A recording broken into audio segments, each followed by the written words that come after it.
I was wrong in doing what I did. No!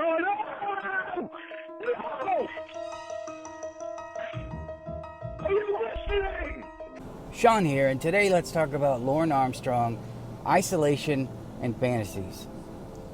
A lot of people go to work or a bowling league, or they're a regular at a nightclub, I say nightclub, or a bar, wherever, like Lorne, and they see somebody that they really like. They find that they're attractive. Now, Lorne, he doesn't even need to know who they are. He just needs to see them and find out if they're a woman or not. And again, I would love nothing more than for Lorne to be at a bar, look over, find somebody attractive, only for it to turn out that they're trans, and he gets home, and I still don't think he would turn it down. I don't. I really don't. Because we've talked about Lorne, and a lot of you have talked about Lorne and his repressed gay fantasies. Now, I have a theory, probably not real, but I just want to mention it real quick, that Lorne likes the idea of talking to women.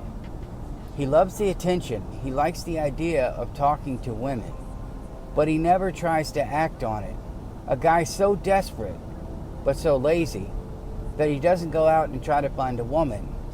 Maybe because where he's raised, you're supposed to go out and find a woman, but Lorne chooses to talk to him because he can give himself the illusion that he's straight. That's just a theory. It would be one if we found out more that Lorne was leaning towards gay.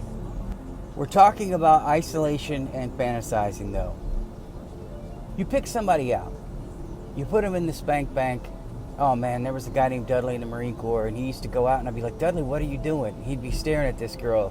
He said, I'm just memorizing that for later. I'm like, okay, all right, man, that's all you. Thanks for sharing. But you go out, you see that person, and maybe you see them enough where you're like, man, I would love to hit that, male, female, whoever it is, and it becomes a fantasy. Lorne fantasizes a lot. And in high school, he had a captive audience. He had girls that were stuck there that he might be able to talk to that would have to give him the time of day because he could go and go and go until they finally said, what do you want, Lorne? Hi. And then he'd run away. I don't know. Once he got out of that and the world started to change and his looks became whether or not someone spoke to him, whether or not a woman spoke to him. There's a joke in Man of Steel where Superman is getting ready to heal Lois Lane. She's freaking out because she doesn't know him. And then Henry Cavill gives her that, I'm hot look. It's okay. You can trust me because I'm hot. Lorne probably thinks he's hot. Probably thinks he's good looking and just can't understand why any of these women wouldn't talk to him or think that what he's doing is harassment. But he's out in the real world, and looks are important. Very important, especially when you're younger, so we know he wasn't getting the time of day. So all he had was fantasies. And these women at work or anywhere, because he has no life. He doesn't know how to go out and get one. Which is why, in his life, we end up with Circle K and Walmart. And this woman who came to the yard sale who was eyeballing him and he could tell she wanted him. I put that picture up there because if you look at it, he looks like a redneck pedophile joker with that stupid smirk on his face and those weird looking eyes. So because Lorne doesn't have anybody to fantasize about, he doesn't know anyone, there are no women in his life, he has to imagine all of this stuff. Paula, Nikki, if we can find out about Sherry, probably even Amanda James. She wanted to cut it off, as I've said, and he just, well, we got something going. I just don't want to ruin it. Please stop contacting me. You just need to get to know me. God, I was raised by Mom and my stepdad, but I don't want to tell anybody about that. So I've asked myself, what would a guy like this, so desperate, so clingy, and so delusional, where would his fantasies come from? Think of the only people in his life. Family, family, family. And you have two nieces, I guess he has two, who knows, there may have been more, that would mandatorily show affection to him because he's a part of the family. Now, if they're old enough to have any sign of womanhood on them, if there's anything, their chest is even out a little bit, or they dress old as what Lorne thinks is old enough, he's probably going to latch onto that. Those are going to be his fantasy girls. I don't know if that's how he got there, because a lot of perversions start. I look at Jim Rouch and how he said, man, I go to swingers club all the time. I can get laid anytime I want. I'm the man. I'll go to swingers club. Sooner or later, whatever you're into, whatever you want to do, whatever gets you off is not going to get you off anymore. Druggies, alcoholics, they go I mean, that's me. I'm not a druggie or an alcoholic, but you go skydiving and free climbing and a bunch of stuff that is full adrenaline. And you want that feeling a lot. You crave that feeling. You need it. So you have to turn to recreational drugs or something else that's dangerous to get that feeling. Jim could have liked the idea of a young girl because he needed some kind of stimulation. If he didn't have a history of it, I don't know if he really did or not, and this was just something he needed. Maybe he was trying to recapture his youth. See, we don't know if Jim had a lot of previous victims before. We know Lorne's had real victims. And I think it's because all of his fantasies were when he was trapped in a school with those high school girls. In junior high, he was trapped in there with them. When he's in isolation, there can't be any new fantasies or attachments that occur. So he's got to go back to my past. Paula, Nikki. There's another sort of phenomena that goes on. Lorne fantasized about Paula and Nikki, most likely so much that he started to figure it out in his head. Now, this is how it would probably play out. This is how I want it to play out. So now I have a good idea of what would have happened. And of course, Lorne, he probably reasoned it out as well, that that's what was happening. But now he has, okay, I'm going to tell them about what I think would have happened when he's starting all those lies about him and Paula that make no sense whatsoever. But he can start to say things like that, thinking that other people will believe it, because what he fantasized about must have been normal. Everyone else will understand it and they'll believe it because it must have been normal. I mean, that's the way I pictured it, right? Huh? You guys believe me, right? So that imaginary attraction, that's Lorne's fantasy. When you're isolated, as I've said, and there's no one around, you have nothing to base your fantasies on. You base them on what's around. And that is, well, when I said when no one's around, you know what I mean. And those are his nieces. Oh, they obviously think I'm the hot uncle. It's just gross. Then he tried to go back and relive the things he never got. MySpace Molly and a couple other young girls.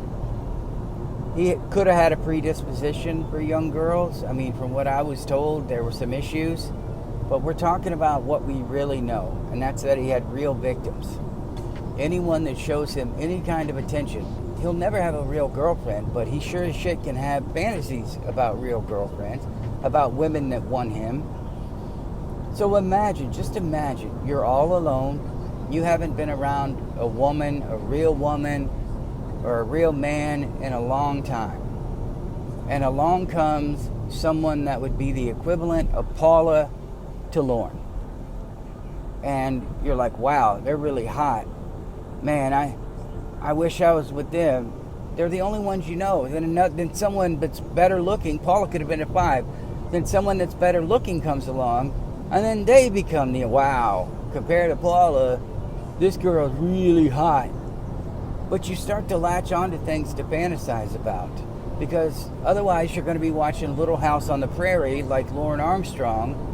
When you're attaching yourself to Little House on the Prairie actresses, there is a big problem. Lorne, I hope you know that. So to get to the real point, without any stimuli around you, without anyone of the opposite sex, you go back to what you know in your fantasies. Because he can picture it in his head. Lorne goes back to those girls he crushed over and wish he could have dated, but he never did.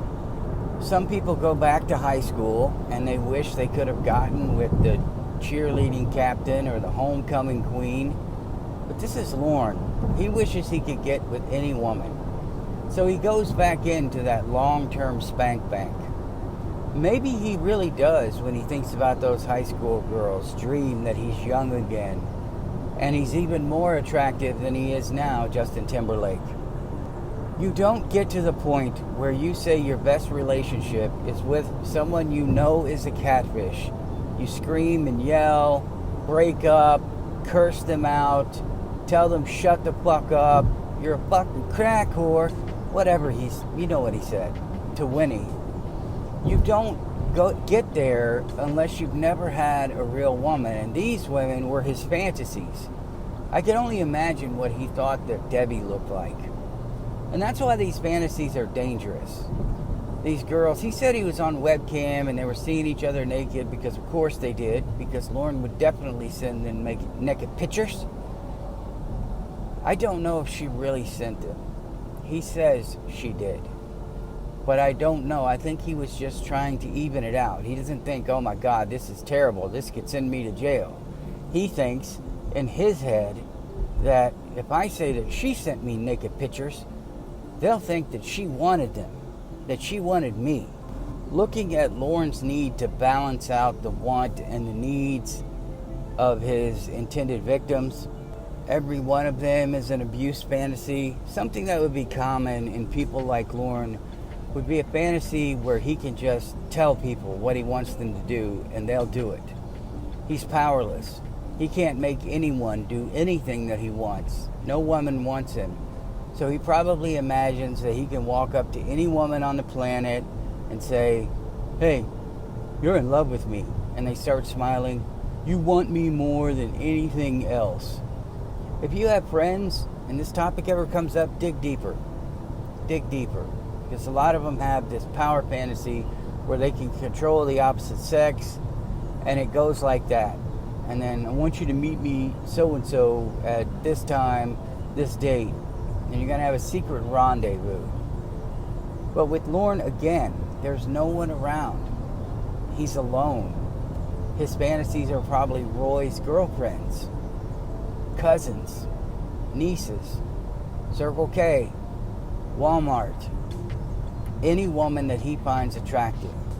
And again, plays those fantasies out in his head, is certain that these are the scenarios that would happen. So I know what would happen. I'll tell everybody that it did happen. And then when you realize they're not buying it, you just get angry and you double down and you go into more lies and you just keep spouting whatever your fantasies were. Now, you don't go into the rough parts. That's why we know with Kayla what he really wanted. A little mail order child bride. Maybe he really does fantasize about going back in time and being a little house on the prairie where it was acceptable to marry 13-year-olds. What did Peter Griffin say? If the girl has had her blood, she's good to go. If he ever watched Game of Thrones, he would probably get a massive chub. See, they're marrying young girls. Soon as those girls have their blood, they can get pregnant.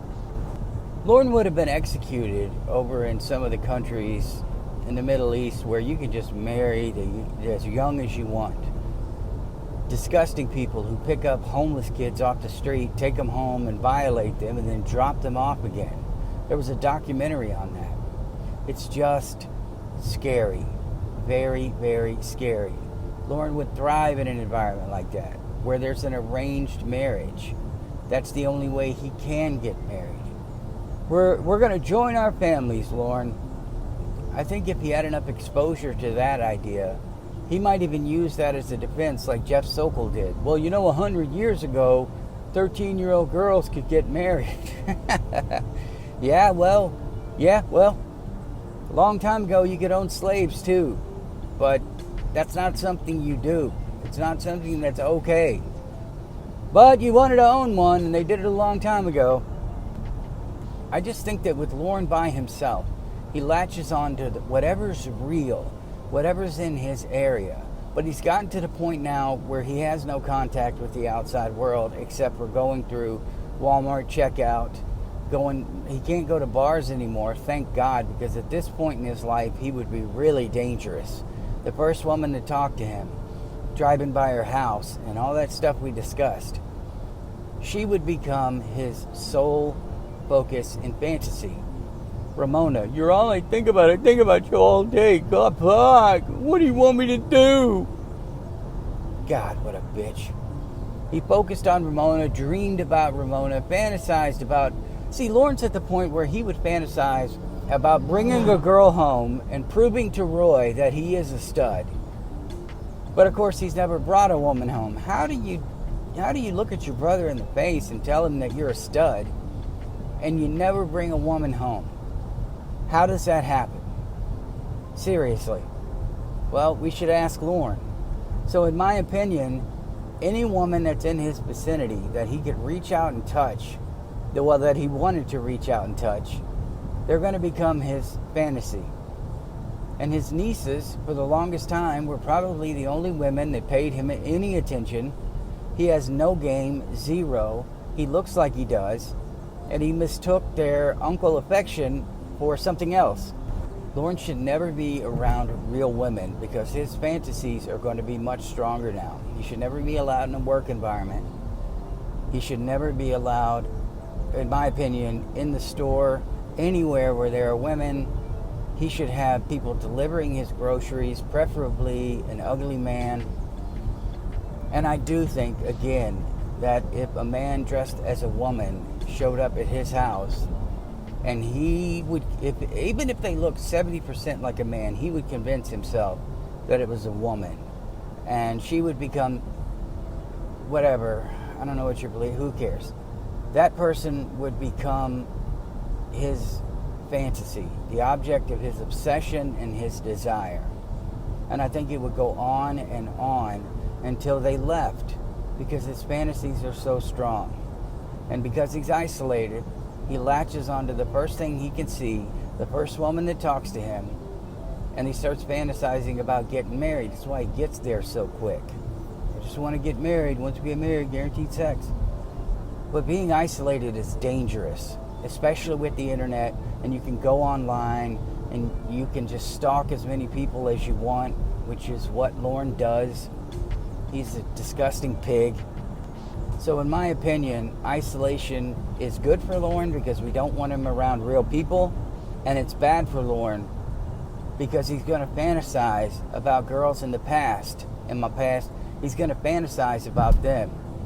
And those fantasies are pretty strong, and they're going to translate over into young girls that he can reach out and touch that are in his area, so that he can finally score with the girls of that age that never wanted anything to do with him.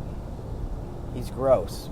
I love you guys. I'll see you in the next one. Hang on, I can't even catch my breath. Hang on.